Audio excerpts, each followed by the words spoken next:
하나님 말씀 로마서 8장 26절 27절 말씀을 보시겠습니다. 로마서 8장 26절 27절 말씀, 신약성경 250페이지에 있는 로마서 8장 26절과 27절 말씀 제가 받들어서 봉독하겠습니다. 이와 같이 성령도 우리의 연약함을 도우시나니 우리는 마땅히 기도할 바를 알지 못하나 오직 성령이 말할 수 없는 탄식으로 우리를 위하여 친히 간구하시느니라.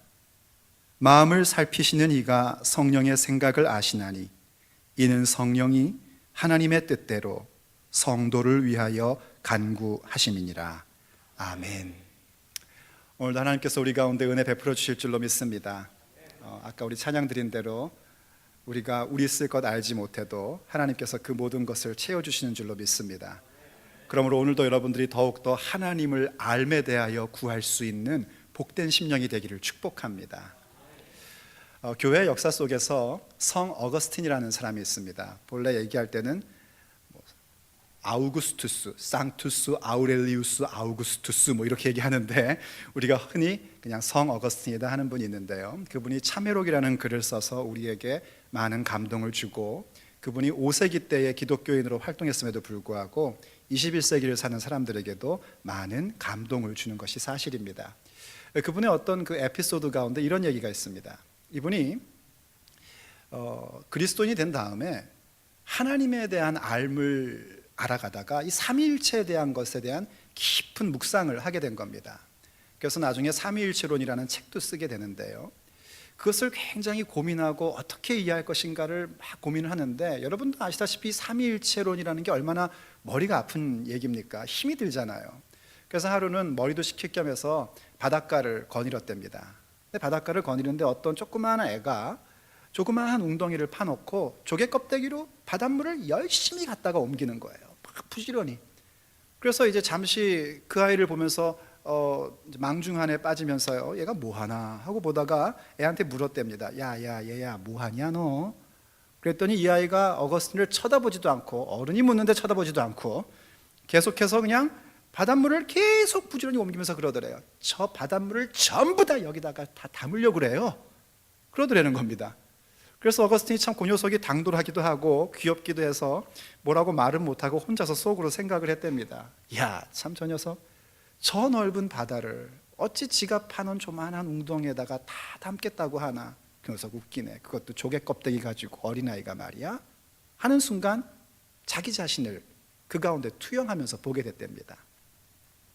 저 바다를 창조하신 하나님이라는 분을 나의 이 웅덩이만도 못한 조그마한 머리에다가 사람의 지식이라는 도구를 가지고 여기에 전부 다 담겠다고 하는 모습은, 저 어린아이가 바닷물을 자기가 파놓은 웅덩이의 조개 껍질을 가지고 다 담겠다는 것과 무엇이 다른가? 아니, 내가 더 어리석구나 하는 생각을 했답니다.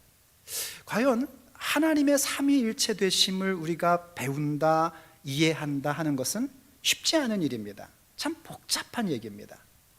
본래 삼위일체라는 말은 성경에 안 나옵니다. 어떤 사람들은 그래요. 니네 기독교에서 얘기하는 삼위일체를 성경에서 한번 내놔보래요. 용어가 있는지 없는지. 당연히 없습니다. 왜 당연히 없는가 하면 삼위일체라는 것은 이런 겁니다. 우리가 믿는 유일하신 하나님이 성부와 성자와 성령으로 계시는데, 성자 하나님께서 어떠한 일들, 창조와 구속에 대한 것을 계획하시고 일하시며, 성자이신 아들 하나님께서 그 모든 일들에 대하여 성취하시고 일하시며, 또 성령께서 그 모든 것들을 완성하시며 일하심에 있어서 그 성부와 성자와 성령은 전혀 충돌이나 갈등 없이 완전하게 이루시는 하나님이시다 하는 부분을 보세요. 벌써 우리가 정신없기 시작하지 않습니까? 그 부분을 우리가 이해하고 탐구하여 아는 게 아니라 하나님께서 직접 자기 자신이 이러한 분이라는 것을 나타내 보여주신 계시인 성경을 통하여 배워가는 겁니다.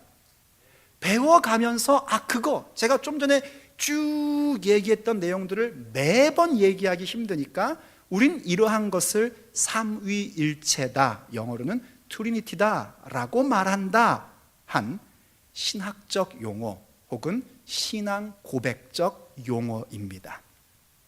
그러니 삼위일체란 말은 없죠. 여러분들이 조심해야 될 게 뭐냐면, 하나님을 알아가며 삼위일체 하나님을 아는 것은 너무나 중요한 것인데, 이것을 마치 삼이 일이 됐다가 어느 순간 일이 삼으로 바뀌었다가 그러다가 어떨 때는 다시 삼이 일로 된다, 뭐 이런 숫자의 놀이처럼 생각하면 크게 오해하는 겁니다. 전혀 그런 것이 아니라 성부와 성자와 성령의 하나님의 사역과 그분의 하나님 되심을 우리에게 얘기해 주는 겁니다. 그 가운데 우리가 이제 오늘 함께 하나님을 알아가는데 무엇을 알고 싶은 거냐면, 바로 삼위 하나님의 제3위가 되시는 성령 하나님을 알아야 합니다. 성령 하나님을 알지 못하는 속에서는 하나님에 대한 알미라는 것이 존재할 수가 없고, 성령 하나님 없이는 어느 누구도 하나님을 알 수가 없습니다.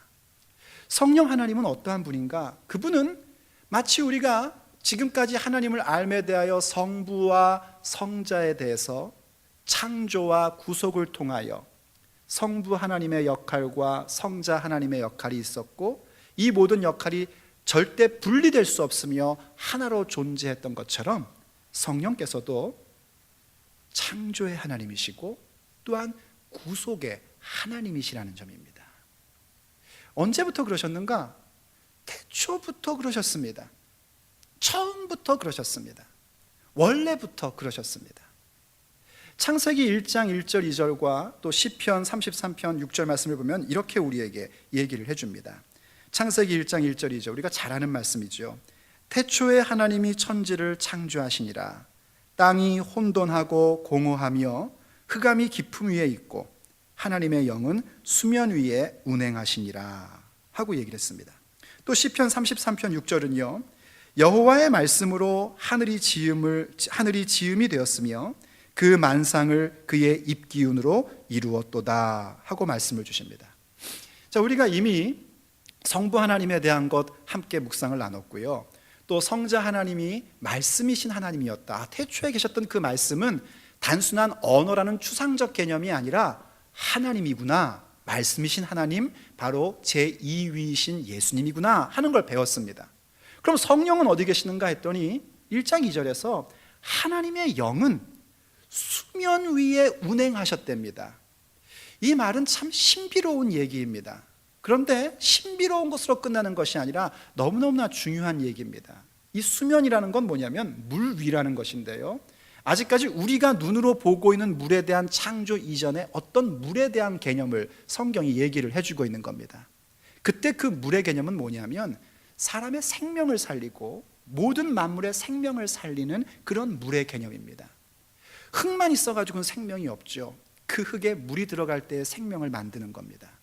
그래서 성령 하나님의 사역은 어떤 거냐면, 귀 기울여서 잘 들으시고 외워보십시오. 성부 하나님께서 성자 예수님을 통하여 이루시고자 하는 그 모든 존재가 이루어지도록 하시는 생명을 주시는 분이 성령 하나님이십니다. 제가 뭐라고 그랬습니까? 우리가 지금 하는 건 무슨 작업이냐면 바닷물을 웅덩이에 조개 껍데기 가지고 옮겨 담는 작업을 해보는 겁니다. 그럼에도 불구하고 성령 하나님을 알아야 하기 때문에 여러분들이 이 부분들을 자꾸 배우려고 하셔야 됩니다.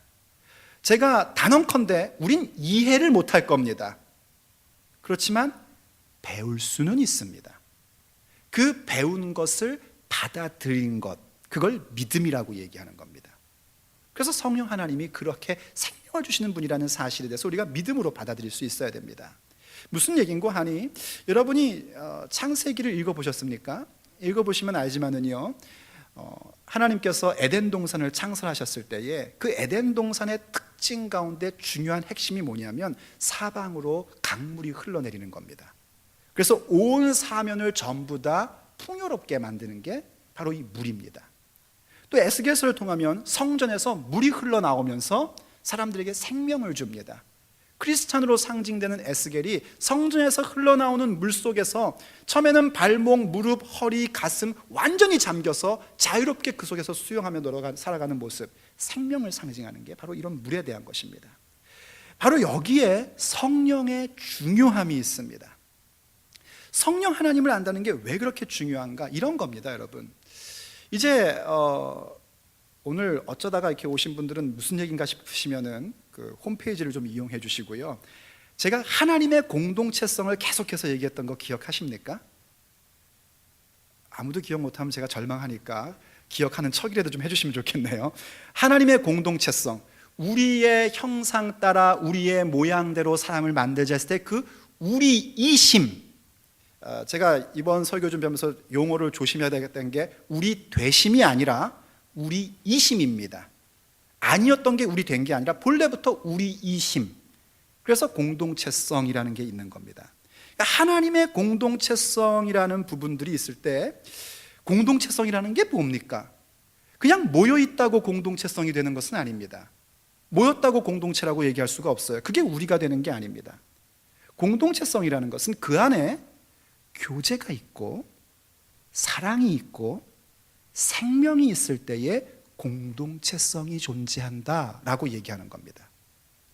그러니까 하나님의 공동체성이란 건 뭐냐면 삼위 하나님의 사귐이 있고 교제가 있고 그분들의 사랑이 있고 그분들의 생명이 존재한다는 겁니다.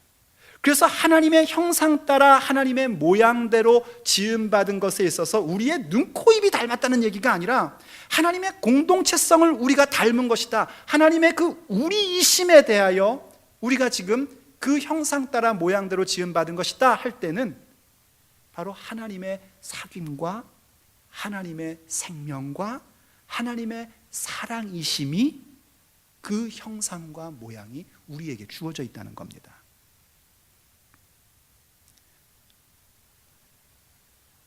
그런데 이 교제와 생명과 사랑이라는 것은 하나님 안에만 있는 겁니다. 밖에서 들어온 것이 아니란 말입니다. 하나님 스스로 갖고 계신 겁니다. 어디에도 생명은 존재할 수 없고 어디에도 사랑은 존재할 수 없고 어디에도 교제라는 것은 존재할 수가 없습니다. 오직 하나님께만 존재하는 겁니다. 그래서 하나님께서 모세를 향하여 모세가 도대체 누구십니까 당신이? 라고 얘기할 때에 우리 한글 성경의 탁월한 번역, 나는 스스로 있는 자다 라고 말씀하신 겁니다. 그걸 우리가 흔히 말하는 여호와 혹은 야훼라는 이름으로 부르고 있고요, 영어 성경에서는 I am 이라고 얘기합니다. 조금 설명해 주기 위해서 영어 성경은 I am who I am 이라고 얘기를 하고 있죠. 그래서 요즘 신학자들은요, 그 여호와의 이름이라는 것을 어떻게 쓰는 사람도 있냐면 아예 대문자로 I 그리고 대문자 am 해가지고 I am 이렇게 얘기하는 사람도 있습니다. 그 얘기의 중요한 건 뭐냐면 하나님은 어떤 외부의 영향으로 교제가 있고 사랑이 있고 생명이 있는 분이 아니라 그분 스스로 생명이 있으시고 그분 스스로 사랑이 있으시고 그분 스스로 교제가 있다는 겁니다. 근데 그게 어디서 이루어지는가? 삼위 하나님의 성부와 성자와 성령으로 인하여 이루어지는 것입니다. 제 말을 그냥 기억하시길 바랍니다. 그럼 이제 중요한 건 뭐냐면 하나님께만 있는 그 생명과 사랑과 교제가 만물 가운데 어떻게 있냐는 겁니다. 어떻게 그게 우리한테 있냔 말이에요. 오늘 방금 읽었던 성경 말씀처럼 하나님의 영이 수면 위에 운행하시고, 그 부분에 대하여 시편 기자는 뭐라고 얘기를 했냐면 여호와의 말씀이 하늘이 지음이 되며, 이 말씀이 이제 성자 예수님이라는 건 이미 우리가 지난 시간들에 다 봤고요, 그 만상을 그 입의 기운으로 이루었도다 합니다. 이때 이 기운이라는 단어가 참 중요한데요, 이 기운이라는 단어는 영이라는 단어입니다. 구약 성경에 루아흐라는 단어가 영으로도 번역할 수 있고 생기로도 번역하고 숨결로도 번역할 수 있고 호흡으로도 번역할 수 있고 바람으로도 번역할 수 있습니다. 영이란 뜻입니다. 하나님의 영이 만상을 이루게 하셨다는 겁니다. 모든 하나님의 피조물 가운데 어떻게 거기에 생명이 존재하고 사랑이 존재하고 거기에 어떻게 만물 속에서 사귐이라는 게 존재하는 게 보일 수 있을까 했더니만 하나님께만 있는 그 사랑과 사귐과 생명이라는 것이 성령을 통하여 모든 피조물 가운데 하나님께만 있는 그 생명이 주어지게 됐다는 겁니다. 그것은 우리에게도 마찬가지입니다. 창세기 기사에 따라서 하나님이 사람을 만드실 때 흙으로 사람을 빚으시고 그 다음에 어떻게 하셨다고요? 그 코에 생기를 불어넣으셨다 할 때 그 생기가 또 영입니다. 우리는 피조물입니다. 우리는 하나님이 아닙니다. 그런데 하나님의 자녀가 되었습니다. 어떻게 가능해졌는가? 성령으로 말미암아 주어진 거란 말입니다. 성령을 우리에게 불어넣어 주심으로 인해서 우리가 생명을 갖게 되었고, 우리가 사랑을 갖게 되었고, 우리가 사귐이 뭔지를 아는 자가 되었단 말입니다. 사람들한테 물어봅니다. 우리가 어떻게 생명을 얻게 되었죠? 그러면 기독교인으로서 교육된 분들은 얼른 답이 나옵니다. 뭐라고 답이 나올 겁니까? 예수 그리스도의 십자가의 구속의 은총으로 말미암아 구원받았습니다 라고 대답합니다. 그건 정답입니다. 정말 잘하신 겁니다. 그런데 사람들이 이런 건 생각을 못합니다. 그러면 예수의 십자가 이전에는 생명이 없었던 건가? 아닙니다. 성경을 보면은 그전에도 생명은 존재했습니다. 그전에도 사랑은 있었습니다. 어떻게 가능했냐면 하나님의 영이 인류 가운데에 하나님이 택하신 부분에 있었기 때문입니다. 구속의 은총, 하나님이 주신, 예수님이 십자가에 주신 구속의 은총이 뭔지를 알아야 됩니다. 현대 기독교인들은 예수님의 십자가의 구속은 잘 압니다. 그 십자가 때문에 내가 죄사함 받았다는 건 참 잘 압니다. 그런데 그 죄사함을 받음으로 주어지는 은총이 뭔지에 대해서는 생각하려고 하질 않습니다. 예수님의 십자가의 구속으로 내 죄가 씻음을 받고 나의 모든 과거의 허물이 씻어진 이유가 뭐냐면 잃어버렸던 하나님의 영이 우리 가운데 다시 임하게 하시기 위함입니다. 그게 은총입니다. 그래서 예수님께서 부활하신 후에 제자들에게 오셔서 뭐라고 그러셨습니까? 숨을 내쉬며 가라사대 성령을 받으라 하신 겁니다. 그때 예수님이 숨을 내쉬며라는 단어는 창세기에서 사람을 만드실 때에 그 코에 생기를 불어넣었다는 단어와 똑같은 문자로 사용된 단어입니다. 정말 하나님 나라의 새로운 역사를 이루며 우리가 이 땅 가운데서 저 본향을 향하여 가되 본향 들어가는 것만 생각하는 것이 아니라 그 본향을 향하여 걸어가는 삶이 믿음인 것을 알고 그 본향을 향하여 나아가는 삶 가운데에 하나님을 알고 그 보내신 예수 그리스도를 알아감이 영생인 것을 알도록 해주는 그 일들이, 그래서 우리 안에 없던 생명이 생기고 우리 안에 있던 왜곡된 사랑이 고쳐져서 참된 사랑이 되고 그저 세상에서만 있었던 사귐이 사라지고 영적인 사귐을 가질 수 있게 된 것은 성령께서 우리 가운데 계시기 때문입니다.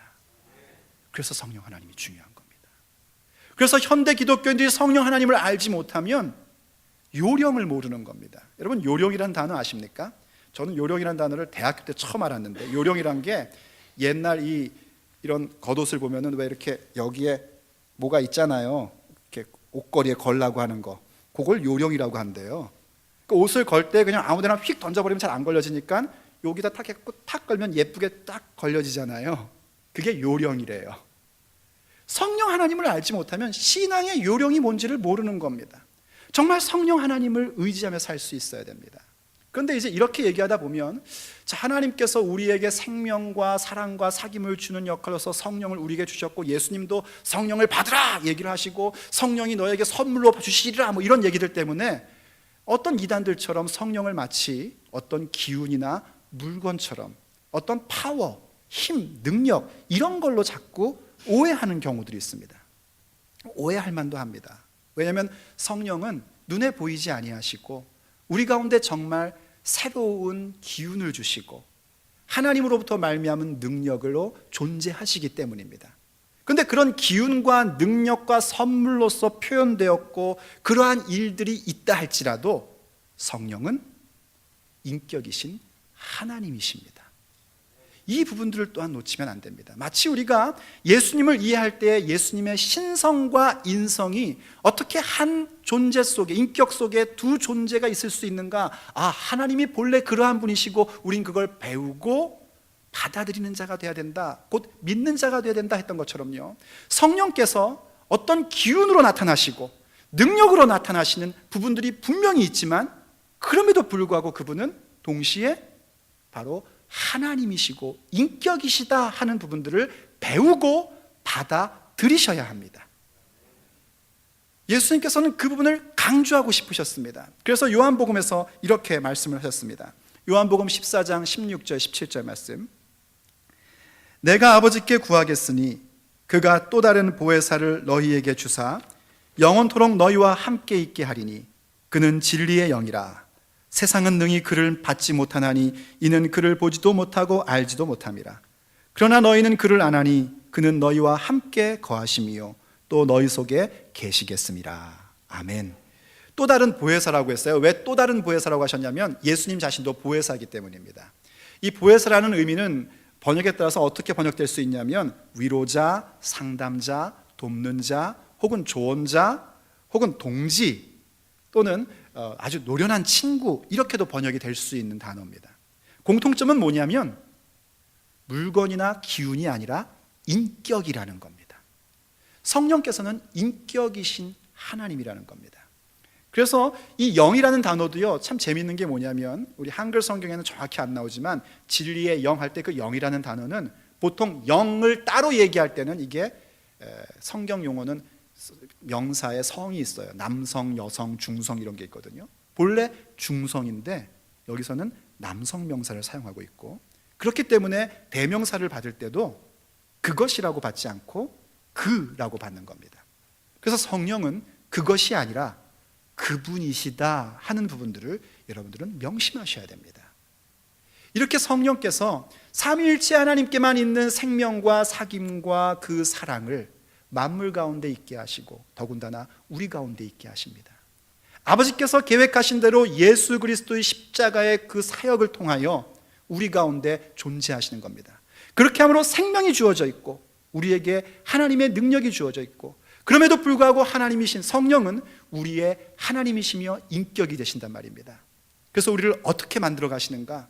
성령께서 우리 가운데 인격으로서 우리를 이끌어 주시는데, 우리가 이번 하나님 암 시리즈에서는 성령이 어떤 일을 하시는지를 다 얘기하진 않을 겁니다. 하나님이라는 부분을 알기 위해서 오늘 성령에 대한 얘기를 하는 겁니다.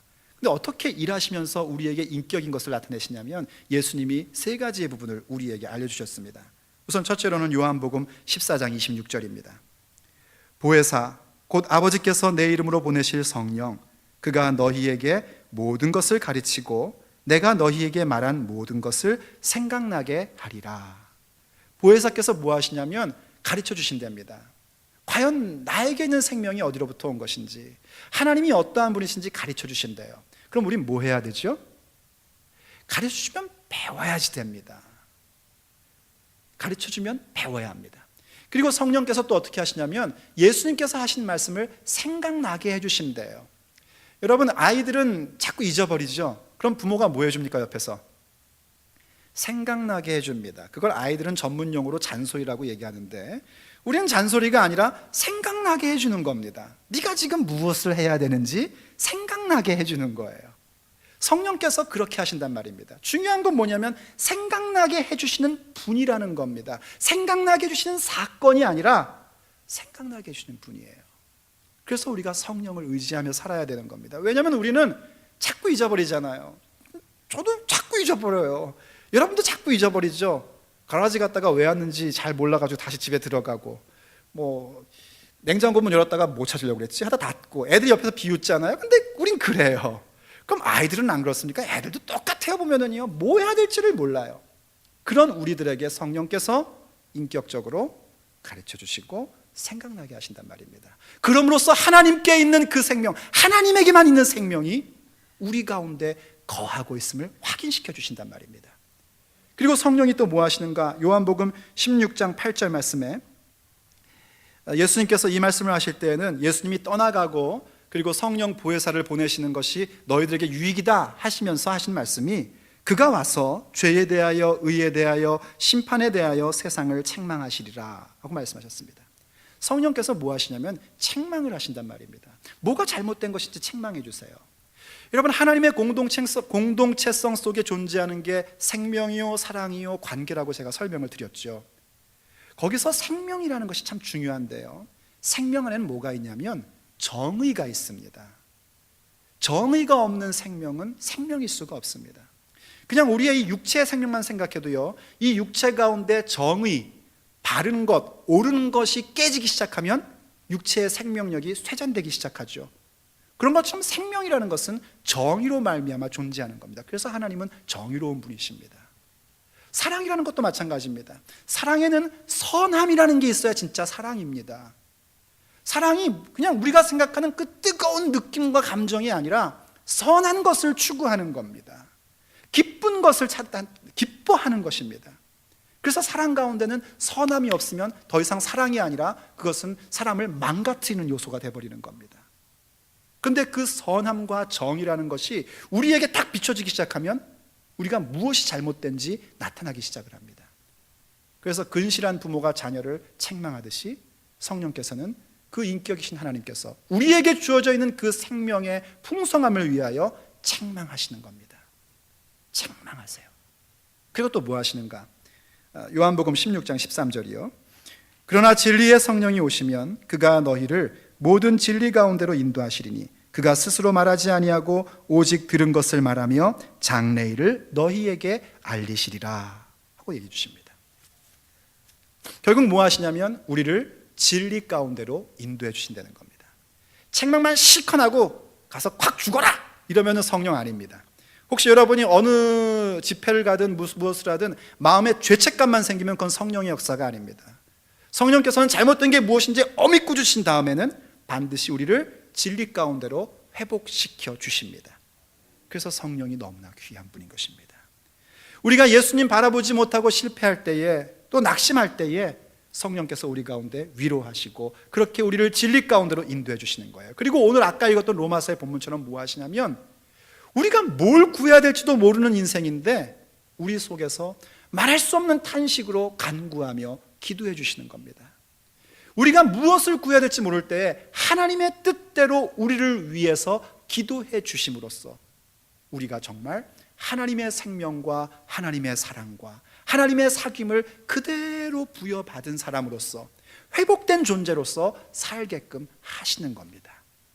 그게 성령 하나님입니다. 그러니 성령 하나님을 우리가 외면한다면, 성령 하나님을 이해하지 못한다면 어떻게 우리가 믿음의 삶을 살 수 있겠습니까? 그야말로 성령 하나님은 삼위의 하나님이시요, 그 성령 하나님은 하나님에게만 있는 생명과 사랑과 사귐을 우리와 모든 하나님의 창조 가운데 거할 수 있도록 하시는 하나님이십니다. 그리고 우리의 인생 속에서는 그분으로 말미암아 놀라운 기운을 갖게 되고, 그분으로 말미암아 놀라운 능력을 갖게 되고, 그분으로 말미암아 놀라운 선물을 갖고 있음을, 내가 아버지의 자녀됨을 인침받았다는 증거로서 성령께서 항상 함께 하신다는 겁니다. 그리고 그 성령 하나님이 바로 삼위일체의 삼위의 하나님으로, 창조의 하나님이요 구속의 하나님으로 역사하신다는 거예요. 어떻습니까? 성령 하나님이 너무 귀하지 않습니까? 그런데 어떻습니까? 좀 어렵죠. 힘들죠.